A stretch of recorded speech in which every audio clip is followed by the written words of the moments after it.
Vampires in the Forgotten Realms aren't just monsters. They're empires waiting to happen. Across Faerûn, these creatures of the night have carved out territories, corrupted kingdoms, and challenged the gods themselves. But they've never gone unopposed. Here are the 6 most legendary vampire conflicts in Faerûn.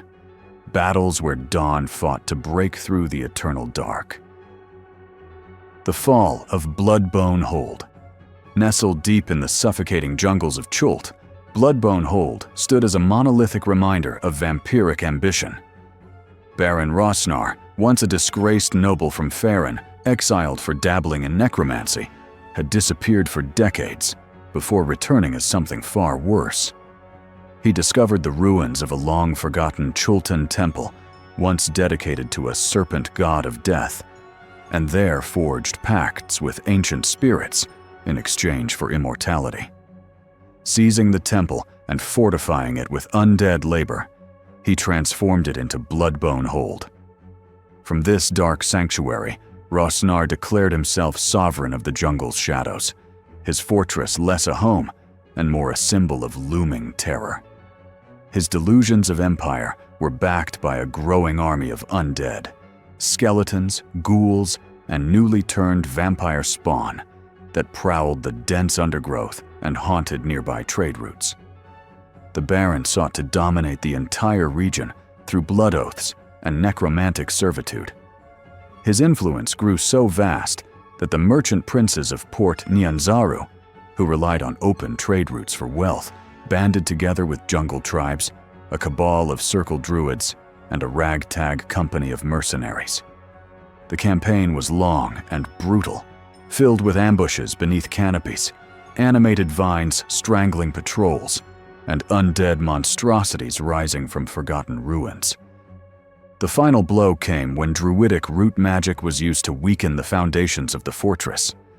Combined with alchemical explosives developed by a dwarven demolitions expert, the tunnels beneath Bloodbone Hold were collapsed during a nighttime siege.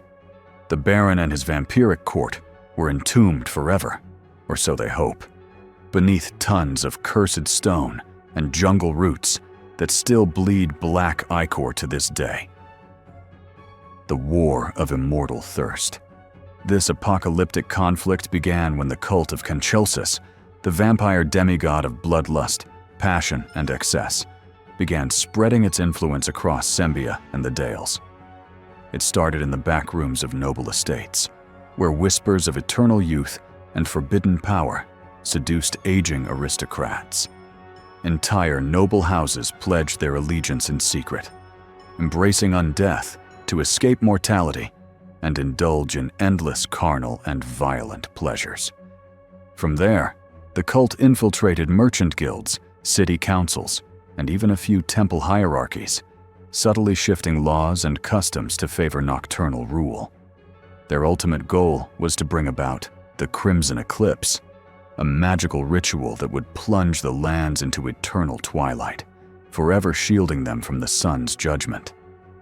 Opposing them were the radiant orders of Lathander, god of birth, renewal, and the sun.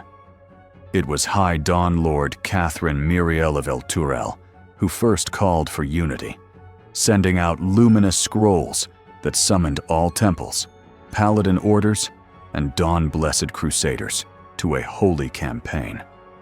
Paladins, clerics, and holy warriors traveled from across Faerûn to stem the tide. Towns were fortified against night attacks, sunlight glyphs were etched into walls, and villagers were taught to wield garlic, silver, and faith-like weapons. The war raged across farmland, castles, and crypts alike.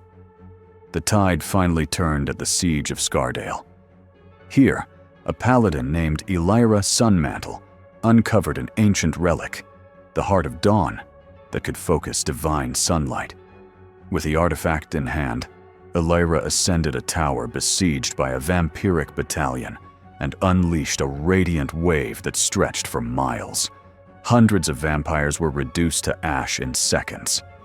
Though Elira perished in the attempt, her sacrifice shattered the cult's grip, Her statue still stands in the center of Scardale, eternally glowing at first light. The Night Siege of Westgate. Westgate, known as the City of Splendor's shadowy cousin, was infamous for its corruption and black market dealings, long before vampires slithered into power. Orbakh rose from the city's gutters, once a minor enforcer in the Night Masks, who survived an ambush by pledging himself to a vampire lord. Rather than remain a pawn, he struck out on his own, slowly seducing or eliminating the guild's leadership in a decades-long game of lies, blood pacts, and charm. With the rise of Orbakh, now fully a cunning and charismatic vampire, the Night Masks transformed into an undead syndicate, and the city descended into a new kind of nightmare. Nobles disappeared, the Night Watch became thralls, and blood was trafficked as currency in the underworld.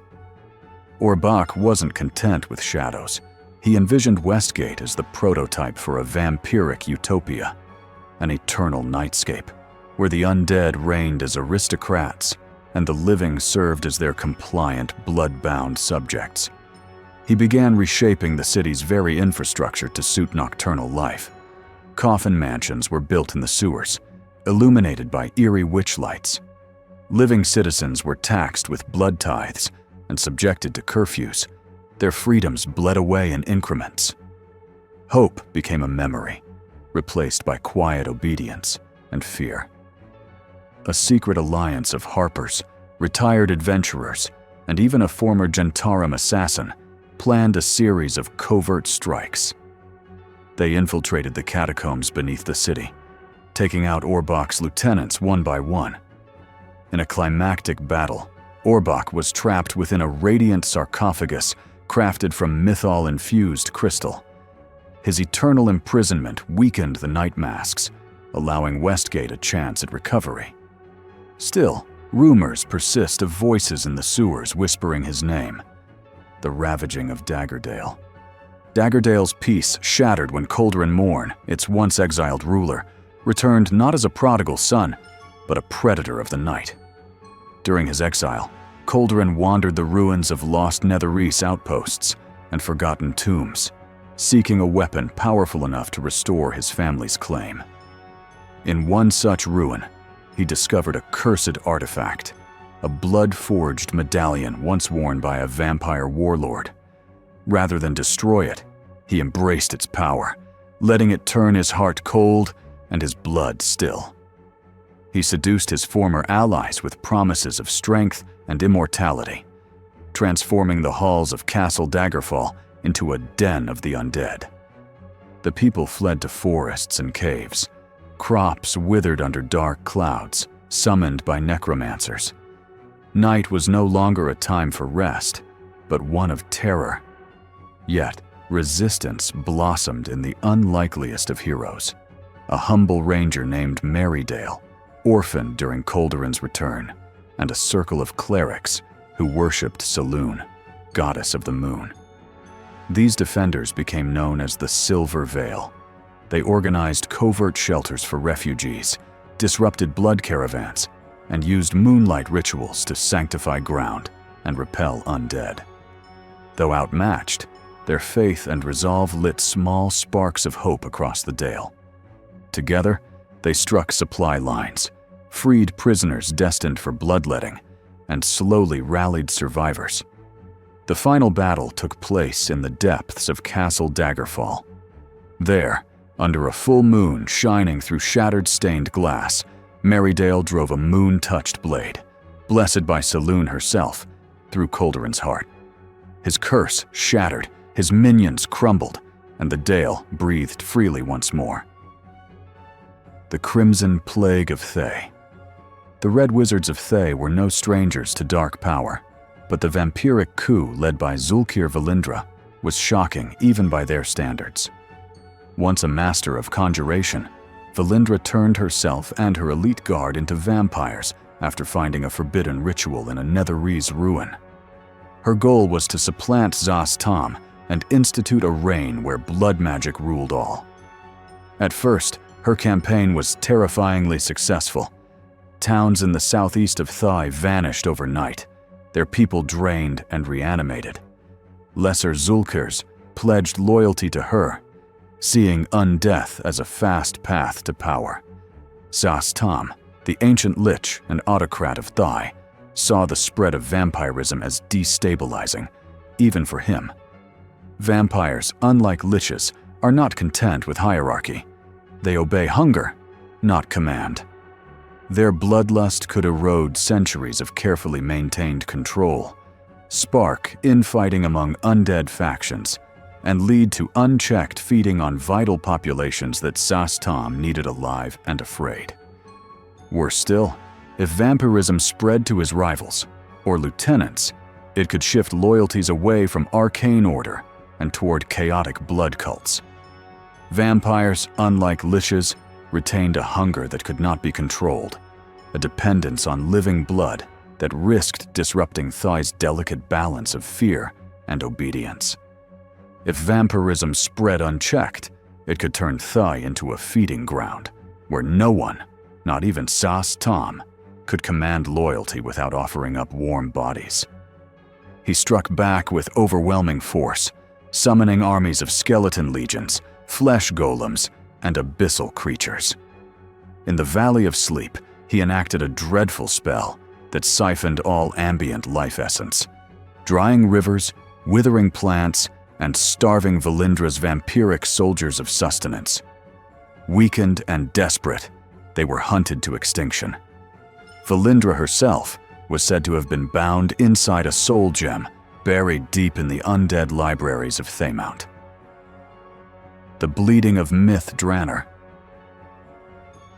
Myth Drannor, the shining jewel of elven magic and culture, suffered countless threats before its final fall. Among them was a secretive vampire court that embedded itself within the city's nobility. Unlike most vampires, these ancient undead fed rarely, choosing subtlety over carnage. Over centuries, they sowed distrust, manipulated marriages, and turned strategic minds into willing thralls. By the time their plot was discovered, half the city's wards had been quietly dismantled or redirected. Among these riches were the Starlight Scepter, a relic capable of bending moonlight into defensive wards, and the Codex Mythal, an arcane tome believed to hold the secrets to crafting minor mythals, magical fields of protective power. Securing such artifacts would have granted the vampire court unimaginable power and eternal dominion in the ruins of elven greatness. But fate intervened through lore master Thalior, a scholar and sorcerer who pieced together fragments of lost records. He uncovered the truth and enacted a sacrificial ritual using his own bloodline, said to be descended from Corellon Larithian, to awaken the city's buried radiant wards. The resulting blast of pure starlight eradicated the vampire court, but also destroyed half the noble quarter. Though the city eventually fell to orcs and demons, the vampire threat was ended. Elven bards still sing of Thalior's light, the night Myth Drannor burned like a second moon. These 6 vampire conflicts span continents, cultures, and centuries. Each one offers a unique glimpse into the fragile balance between life and unlife, between mortal will and immortal hunger. Vampires in the Forgotten Realms are not merely predators. They are conspirators, kings, tyrants, and gods. Yet in every case, from the depths of jungle tombs to the spires of elven cities, the light found a way in. In a world where darkness is eternal, the battles that keep it at bay are worth remembering. And so we do. In song, in scripture, and in the gleaming edge of a well-forged stake. If you enjoyed this deep dive into the lore, be sure to smash that like button like a barbarian on a rampage. And if you want to keep uncovering the mysteries of the realms, don't forget to roll for subscription and hit the bell so you never miss a quest. Until next time, may your rolls be high and your loot be legendary.